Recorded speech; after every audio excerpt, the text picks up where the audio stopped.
So that's what all that cybernetics is about, huh? Hello and happy new year. Welcome back to Nerddom. My name is Matt. Thank you so much for joining me today. And I'll admit this. I, at first, thought this was my least favorite Skeleton Crew episode so far. It may still be, but it doesn't mean that there wasn't good information or good character work happening here. This episode really concentrated on Fern and on Wim, and most importantly, KB. Now, this was a couple of lessons that each of these characters had to learn to go into the crescendo, the finale, that kind of thing. If they're going to overcome substantial odds, then they had to learn these lessons. And for Fern, it is that not everyone is going to be able to keep up with her. This was really a lesson on leadership. It was a lesson on taking a look at who people actually are, at their capabilities, and then using that realistically to get the team moving, get the team together, that kind of thing. When she is climbing that side of that mountain, she finally realizes that not everyone is able to do the same stuff as she can, which is something that she didn't recognize before while hearing from KB. KB, for the first time in this show, decided to go a different way than Fern. So that alone was pretty much a shock. But to have her then kind of break down and stuff, this is gonna be the bread and butter of this episode, I'll tell you that for certain. But Fern not noticing that her friend was not right and that she did not want to go with her, that was a big deal. That was a big deal, and she missed that. But later on, with Neil, she was able to recognize that he wasn't able to do the stuff that she can, and because his physical capabilities are literally different. So what does she do? She helps him, she guides him, she gets him on the same path and uses that strength to get them both where they need to go. And you know, they end up saving the ship pretty remarkably, but they save it. And for Wim's big point in this episode was that basically not all heroes wear capes. Not all heroes need a lightsaber, not all heroes have magic powers. You know, he was able to save a life, and that's something that he wanted to do back in episode 1. He said he wants to help people.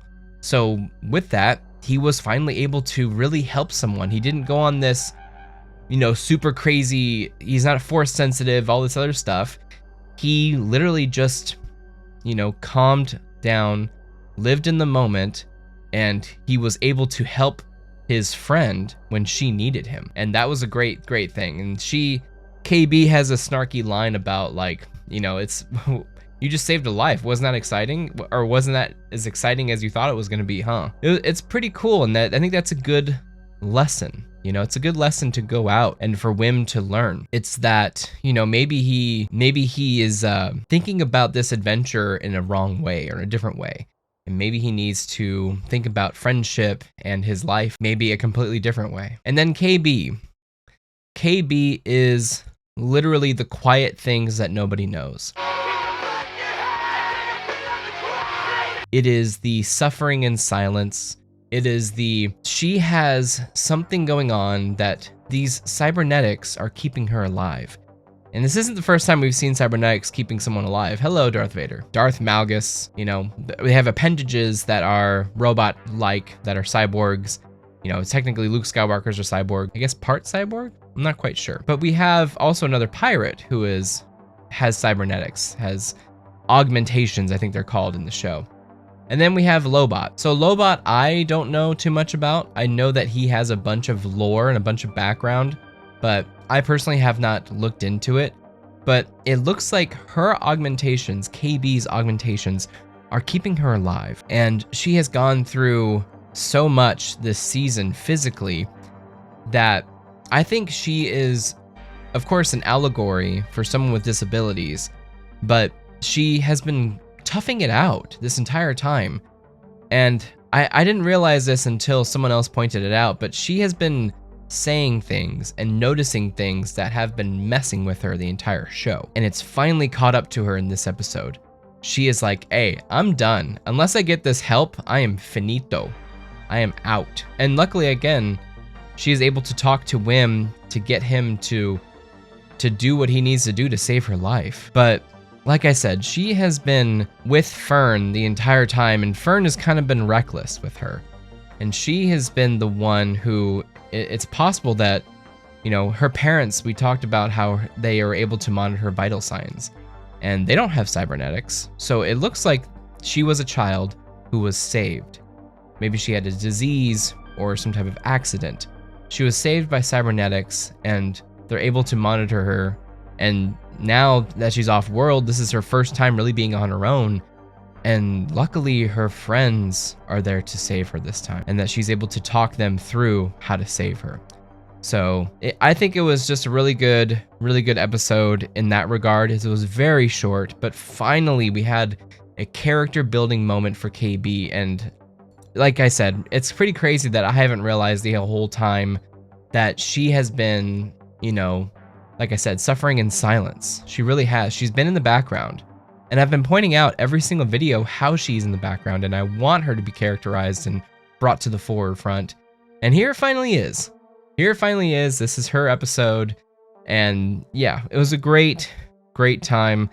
The finale with the king crab, pretty cool to see that was actually stop motion. Amazing model work. I had no idea. I think it was because I was watching on, you know, not the best TV. It's either they covered it up with so much CG you could barely tell. But man, it really did look good. I think all the graphics, again, the sets look great. The shots look amazing. I was going to say too bad Bryce Dallas Howard got this episode because it didn't do a lot. But I mean, there was still a lot of stuff happening. And then the finale inside the garbage crusher. While pretty remarkable that they were able to escape and convenient, I will say, it was still a really good sequence, and you got to see them finally as a unit. And that's what we've been building towards. They are finally the skeleton crew.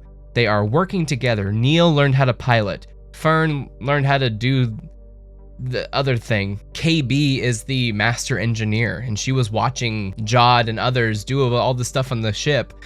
And then, of course, Wim wants to blow things up. He's not able to, but he wants to so bad. But he remembers. Remember that episode where they were fighting off the X-Wings? He didn't have to be told. He already watched Fern get taught, and he was like, yeah, I'm good I'm on it. This is good storytelling in my opinion. This is what you're supposed to do. Build up your characters, take them through the rough, take them through the muck, and then have them come back. You know what I mean? Have them come back. We're on the other side of halfway point now, I believe. I hope it's 10 episodes. Let me look it up. Oh shit, we only got 2 episodes left. Well, shoot. Well, we only got 2 episodes left. All right. Well, that makes a lot more sense. It looks like it's going to be a 2-part finale. And man, we were so excited talking about the kids and them becoming the skeleton crew, and we forgot to talk about Jod and Smee. So Jod gets captured on the planet by his pirate crew, and this was totally Jack Sparrow using the parlay pirates code, that kind of thing. I do wish that there was something else. It's a little bit too reminiscent of course, something else that we've seen, but you know, it's got the Star Wars sheen on it, I guess, but it was still, it's kind of cool to see that the pirates they have goals. They have goals that one dude just wants to buy an island and live off of like farming. So good on you, dude. That's awesome. And it is kind of cool to see that, you know, Jod got everyone back on board.